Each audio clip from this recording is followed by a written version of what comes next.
গত 17 বছর আপনার অত্যাচারিত নিগৃহীত নেতাকর্মীরা আজকে উপস্থিত আছে আপনার সামনে।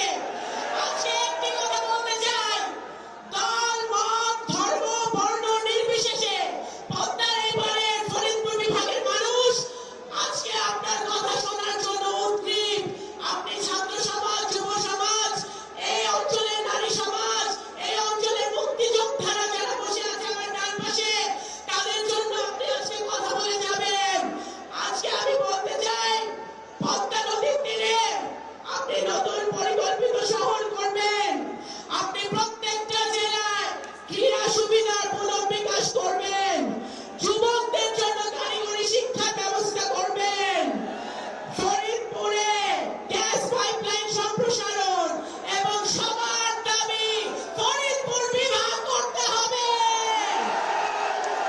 এবং একটি কথা বলে শেষ করি, আমরা যারা মুসলমান, আমরা ফজরের নামাজ পড়ে ইসলাম ধারণ করি, ঘুমাতে যাওয়ার আগ পর্যন্ত ইসলাম ধারণ করি, ইসলাম আমরা পালন করি।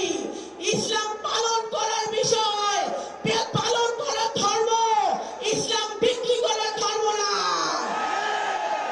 ইনশাআল্লাহ আগামী দিনে বাকি আমাদের 15টা আসনে ফরিদপুর বিভাগে ধানের শীষের জয় জয়কার হবে।